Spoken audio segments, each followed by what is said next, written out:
নমস্কার বন্ধুরা, welcome to শখের রান্নাঘর। শখের রান্নাঘরে তোমাদের সকলকে স্বাগত জানাই। আজ আমি শীতকালের কয়েকটি সবজি দিয়ে আমি একটা নিরামিষ তরকারি রান্না করেছি। আর এই তরকারিটা কিন্তু খেতে খুবই ভালো লাগে। আর এই তরকারিটা কিন্তু গরম গরম ভাতের সঙ্গে আর রুটির সঙ্গে খুবই ভালো লাগে। তাহলে দেখে নেওয়া যাক আজ আমার রেসিপিটি। তো সবার প্রথমে আমি আলু ছোট ছোট করে কেটে নিয়েছি, আর নিয়েছি পেঁয়াজকলি, বেগুন আর সিম। সবগুলোই সবজিই কিন্তু আমি ছোট ছোট করে কেটে নিয়েছি।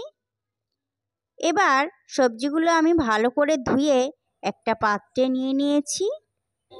এবার ওভেনে একটা কড়াই বসিয়ে দেব, আর তাতে দিয়ে দেব পরিমাণ মতন সর্ষের তেল। আর তেলটা যখন একটু গরম হয়ে আসবে, আমি বেগুনগুলো লাল লাল করে ভেজে নেব। এবার ওই বেগুনেই আমি দিয়ে দেব স্বাদ মতো নুন, আর দিয়ে দেব সামান্য হলুদ গুঁড়ো। নুন হলুদটা দেওয়ার পরে আমি লাল হওয়া পর্যন্ত ওয়েট করব। বেগুনগুলো যখন লাল লাল হয়ে যাবে তখন আমি তুলে নেব। তো তোমরা দেখতেই পাচ্ছ বেগুনগুলো কিন্তু লাল লাল হয়ে গেছে। এবার আমি বেগুনগুলো তুলে নেব। এবার ওই বেগুন ভাজার তেলেই আমি আরও 1 চামচ তেল দিয়ে দেব। তারপরে একটা শুকনো লঙ্কা দিয়ে দেব, আর দিয়ে দেব হাফ চা চামচ কালো জিরে। আর ফোড়ন থেকে যখন গন্ধ ছাড়বে তখন আমি সবজিগুলো দিয়ে দেব।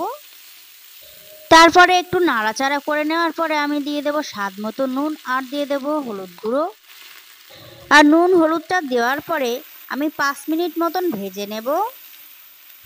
সবজিগুলো ভাজা হতে থাকুক, এদিকে আমি একটা আদার টুকরো নিয়ে নিয়েছি। এখানে আমি হাফ ইঞ্চি আদার টুকরো নিয়ে নিয়েছি, আর নিয়েছি 2টো কাঁচা লঙ্কা। এবার আদা আর কাঁচা লঙ্কাটা আমি থেতো করে নেব। এবার আমি থেতো করে রাখা আদা কাঁচা লঙ্কাটা সবজির মধ্যে দিয়ে দেব। তারপরে কিন্তু ভেজে রাখা বেগুনগুলোও আমি দিয়ে দেব। এবার ভালো করে আমি সব কিছু মিশিয়ে নেব। সবজিগুলো কিন্তু ভালো করে ভাজা হয়ে গেছে। এবার আমি একটু গুঁড়ো মশলা অ্যাড করব। তার জন্য সবার প্রথমে আমি হাফ চামচ দিয়ে দেব ধনে গুঁড়ো, দিয়ে দেব খুব সামান্য জিরে গুঁড়ো, আর দিয়ে দেব সামান্য একটু শুকনো লঙ্কার গুঁড়ো। তারপরে গুঁড়ো মশলাগুলো একটু ভালো করে সবজির সঙ্গে মিশিয়ে নেব।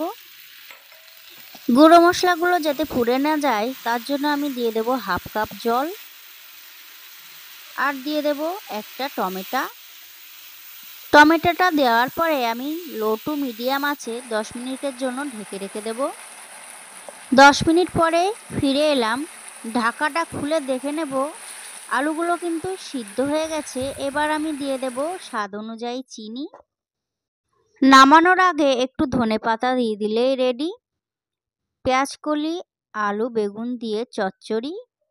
বন্ধুরা, এই রেসিপিটা কিন্তু খুবই সিম্পল একটা রেসিপি, আর খুব কম সময়েই এই রেসিপিটা তৈরি করে নেওয়া যায়, আর খেতেও কিন্তু খুব টেস্টি হয়।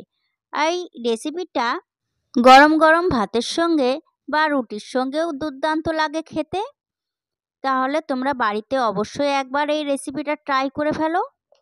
তাহলে বন্ধুরা, রেসিপিটা তোমাদের কেমন লেগেছে অবশ্যই কিন্তু আমাকে কমেন্ট করে জানাবে।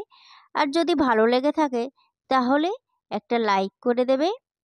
আর যদি তুমি আমার চ্যানেলে নতুন হয়ে থাকো তাহলে অবশ্যই চ্যানেলটিকে সাবস্ক্রাইব করে পাশে থাকা বেল আইকনটিতে ক্লিক করে রাখবে। এতে আমি যখনই ভিডিও ছাড়বো সবার আগে পৌঁছে যাবে তোমার কাছে। তাহলে আজকের মতন এই পর্যন্ত। দেখা হচ্ছে অন্য কোনো রেসিপি নিয়ে। সবাই ভালো থাকবে, সুস্থ থাকবে। নমস্কার।